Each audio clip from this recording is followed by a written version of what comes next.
Anda menyaksikan NTV Update. Anda menyaksikan NTV Update bersama saya, Safira Wardoyo. Pemirsa, Indonesia merupakan salah satu penyumbang tenaga kerja terbesar bagi industri perikanan global. Namun banyak pekerja yang tergiur oleh janji upah tinggi, justru rentan terhadap perlakuan buruk dan harus menanggung eksploitasi selama berbulan-bulan di laut. Tergiur janji penghasilan besar dengan bekerja di kapal penangkap ikan asing, Ahmad meninggalkan Indonesia dan melaut, di mana ia harus menanggung perlakuan kejam dan eksploitasi selama berbulan-bulan sembari terputus dari dunia luar. Ahmad, 25 tahun yang berangkat dari Cirebon pada tahun 2022, mengatakan hanya mendapatkan waktu istirahat paling sedikit 4 jam sehari saat bekerja di kapal penangkap ikan tuna berbendera Tiongkok. Ia menambahkan para awak kapal jarang berkomunikasi dengan dunia luar dan kerap mengalami kekerasan verbal maupun fisik selama berada di kapal. Lelah kita itu Pak, capek bener. Sakit, mata ya kunang-kunang gitulah. Bilangnya tambah kontrak lagi tidak, kata saya cukup, saya lelah kata saya. Orang gajinya segitu, nggak ditambahin Pak. Pas mau pulang itu. Mau kerja apa lagi di Indonesia? Coba. Minimal ijazah SMA juga ya nggak tahu diterima atau enggaknya kalau di sini di Indonesia. Lebih baik ibaratnya ya udah merantau ke luar negeri aja, dapat ibadah dapat 10 juta gaji 10 juta kan ada lebihan buat nabung. Dapat di Indonesia mana?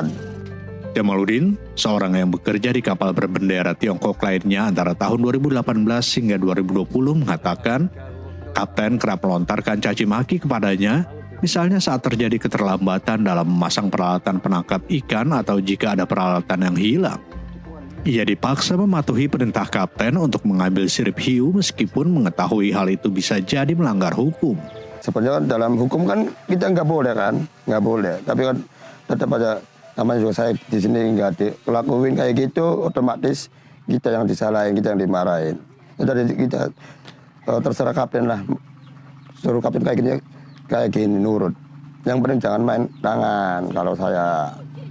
Praktik yang dikenal sebagai finning atau pengambilan sirip hiu ini sebagian besar dilarang di banyak zona penangkapan ikan dan negara termasuk Amerika Serikat dan Uni Eropa, namun tetap menjadi kegiatan bisnis yang menguntungkan di beberapa wilayah dunia.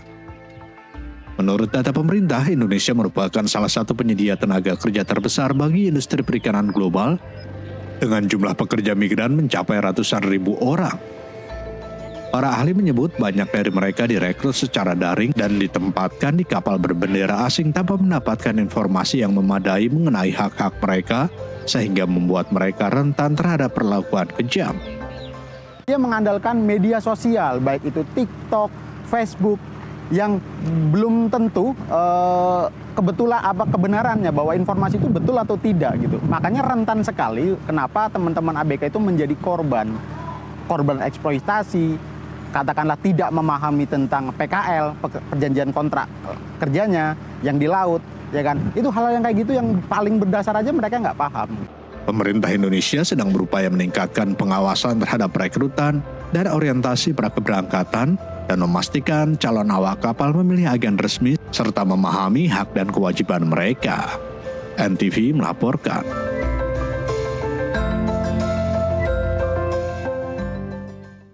Demikian NTV Update kali ini. Saksikan terus berita terkini dari program-program unggulan Nusantara TV. Saya Safira Wardoyo, sampai jumpa. Anda menyaksikan NTV Update.